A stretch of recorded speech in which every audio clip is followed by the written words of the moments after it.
Olá, jovens. Esse vai ser um vídeo bem interessante. Por quê? Porque a gente vai falar de cardinalidade de conjuntos e, a princípio, esse é um tema fácil quando os conjuntos são finitos. Mas os nossos conjuntos não são sempre conjuntos finitos.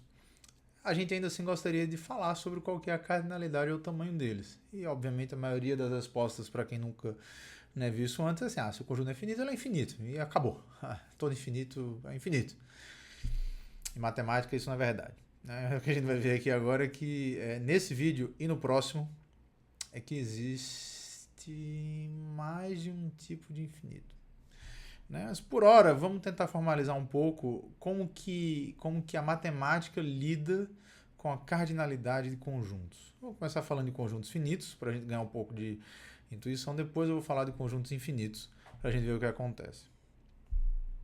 Formalmente, contar elementos dentro de um conjunto consiste em estabelecer uma bijeção entre esse conjunto e um subconjunto dos naturais, que sempre vai ser o conjunto que começa em 1 e termina sequencialmente num número m natural qualquer. Por exemplo, se eu tenho aqui um conjunto A, que é um conjunto formado pelos elementos que são o conjunto 1, 2, 1, 3, 1, 4, 2, 3, 2, 4 e 3, 4. Se eu pergunto para você quantos elementos tem aqui dentro, o que você vai fazer é assim, 1, 2, 3, 4, 5, 6. Ficou meio ruim o ponto aí no meio, né? 1, 2, 3, 4, 5, 6. Contar, faltou ponto aqui no meio. Contar nada mais é do que fazer uma objeção. Você está fazendo objeções. Desde que você tinha 3 anos de idade, você está fazendo objeções e não sabia. Isso é uma contagem, é uma objeção.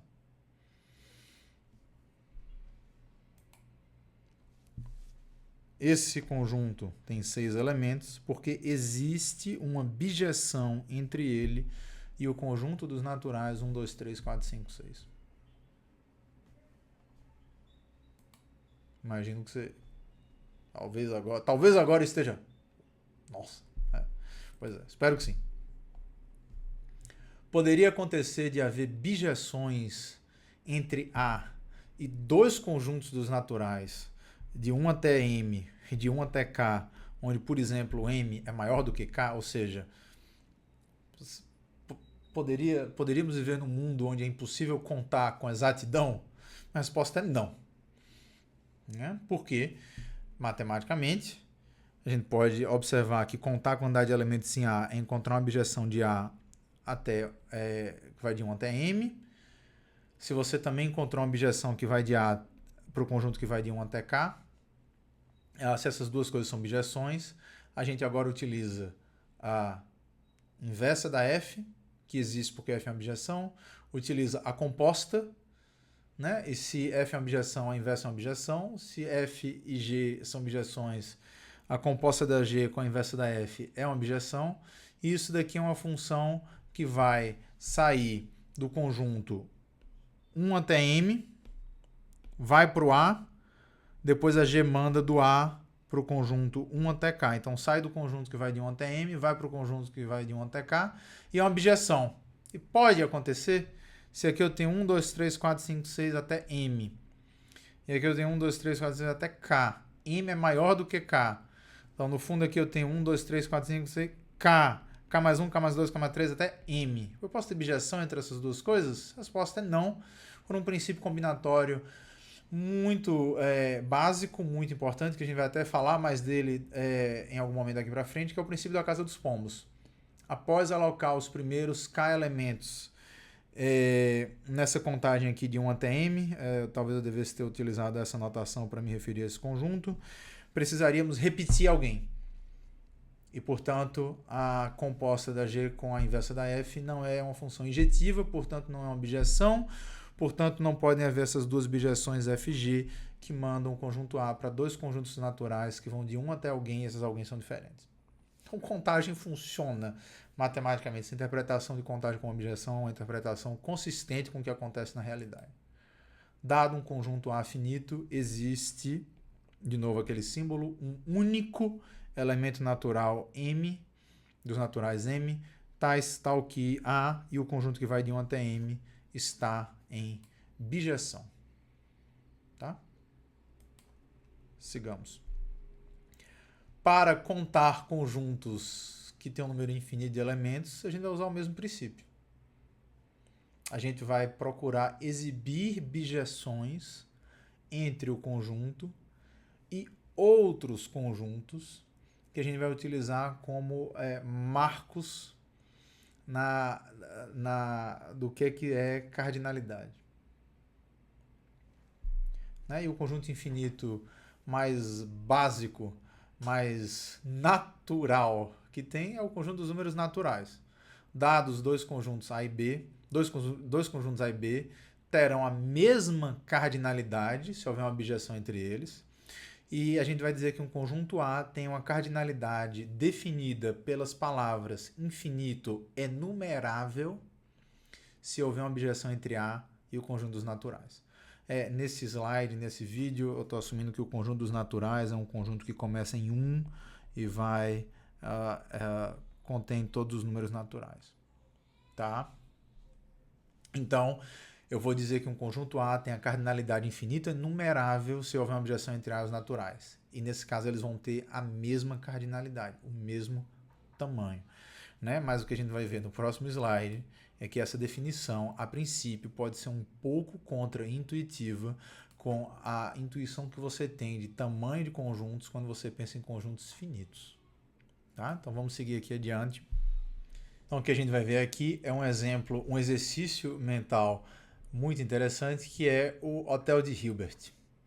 Tá? E ele vai servir para a gente ter uma ideia como essa noção de cardinalidade utilizando bijeção entre conjuntos, ela perde um pouco da intuição que a gente tem no caso finito, mas depois eu vou tentar argumentar que tem que ser isso mesmo, que essa é a única maneira razoável da gente falar de cardinalidade em conjuntos infinitos.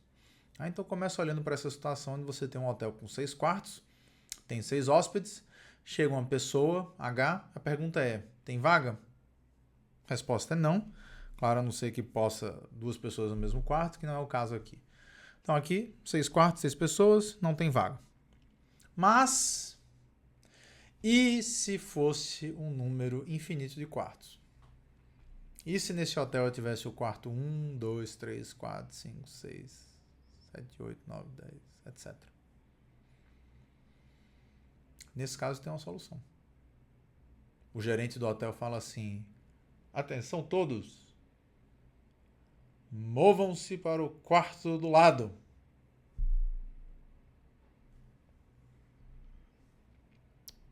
Todos os hóspedes.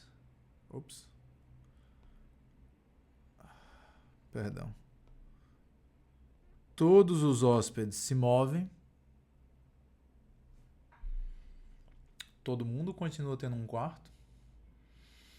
Fala um hóspede, o hóspede que estava no quarto 3.162, acabou de ir para o quarto 3.163, que ficou vago porque quem estava lá foi 3.164, etc. E agora nós temos um quarto para a pessoa nova que chegou.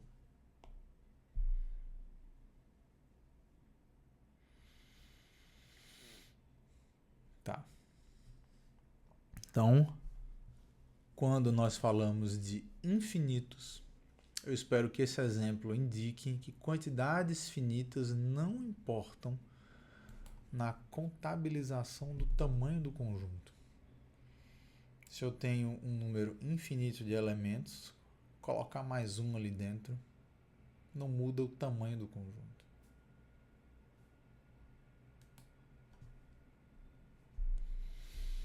O que a gente acabou de ver é que o conjunto dos naturais, 1, 2, 3, 4, 5, 6, etc. E o conjunto dos naturais adicionado do zero, por exemplo, um elemento a mais, tem a mesma cardinalidade. Por quê? Porque existe uma bijeção entre eles. A função que olha para o conjunto dos naturais unidos com o zero e pega um número e faz x mais 1, que corresponde exatamente a trasladar aqueles hóspedes para frente, é uma bijeção. Cada elemento desse conjunto está unicamente associado a um elemento deste conjunto e vice-versa. Não tem como falar que um deles tem mais elementos do que o outro, porque se eu fosse capaz de listar todos eles, eu ia ter um emparelhamento, uma associação exata. Qual que é o elemento a mais? Não tem. Os dois conjuntos têm a mesma cardinalidade. E se chegam infinitas pessoas, tem solução?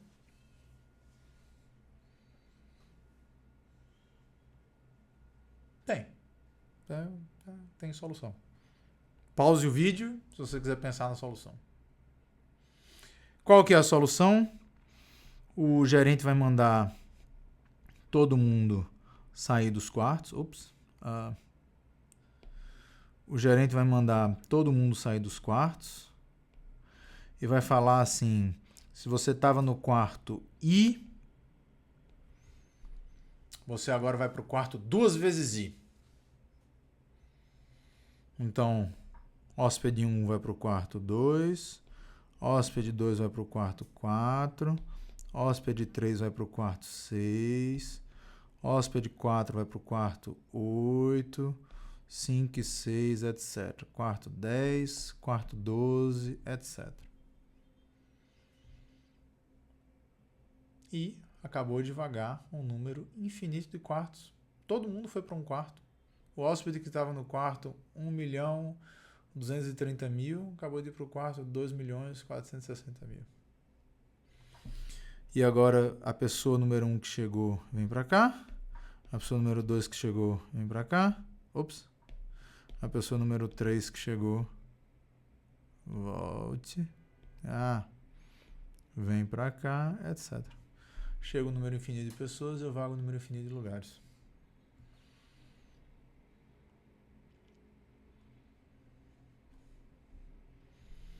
Exercício baseado nesse exemplo. Explicite uma bijeção entre o conjunto dos naturais unidos com o número 0 e o conjunto dos números inteiros. A princípio você gostaria de falar: esse conjunto dos números inteiros tem o dobro dos elementos dos naturais, porque para cada natural tem um negativo. Não funciona assim, no infinito não funciona assim. Eu consigo acomodar um infinito dentro sem alterar o tamanho. Eu consigo listar todos os naturais de um lado, todos os inteiros do outro e fazer um emparelhamento entre eles. Esses conjuntos têm a mesma cardinalidade. Tá? Tente construir essa bijeção.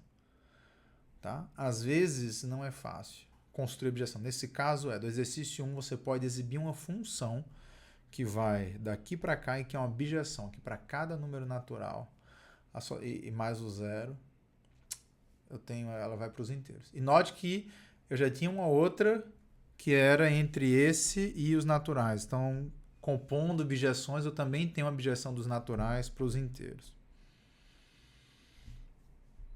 Agora, o último exercício desse vídeo, esse é um vídeo mais curto. Eu vou falar muito mais sobre esse tema no próximo vídeo. Existe uma bijeção entre os naturais e o conjunto do produto cartesiano, dos naturais com os naturais? Aí eu fiz uma dica aí, né? A dica é visualizar esses conjuntos de uma maneira gráfica. Naturais, 1, 2, 3, 4. Você pode pensar que eles são numa linha. Tudo bem. É uma linha intervalada aí, esburacada, né? Os naturais cartesianos naturais, você pode imaginar que é uma malha. Né? Começou aqui. 1, 2, 1, 3, 1, 4, 1, 1, 2, 1, 3, 1, 4, 2, 2, 2, 3, etc. Existe uma maneira de associar de forma bijetiva cada um desses pontos com cada um desses pontos? Pause o vídeo se você não quiser saber a resposta, quiser pensar um pouco. A resposta é sim. Claro que tem. Eu posso começar aqui. Venho para cá. Venho para cá. Venho para cá. Venho para cá. Venho para cá. Venho para cá. Venho para cá. cá, etc. Já deu para ver que isso aqui vai funcionar. Eu faço um zigue-zague dessa linha e eu consigo cobrir todos os pontos dessa malha. Isso aqui funciona, isso aqui sugere que existe objeção. Muitas vezes pode não ser fácil expressar a abjeção como uma regra algébrica. Essa daqui não é fácil. No próximo vídeo eu vou até mostrar como é que isso aqui funciona, tá? Mas a abjeção existe, né? Então, esse conjunto também tem o mesmo tamanho que esse. Então, acho que a pergunta que eu vou deixar no final desse vídeo, provocando para o próximo, é: todo conjunto infinito tem o mesmo tamanho? Ou será que a gente vai conseguir descobrir um conjunto infinito que não tem bijeção para os naturais e que, portanto, é maior, ou poderia ser menor também, que os naturais? Até já.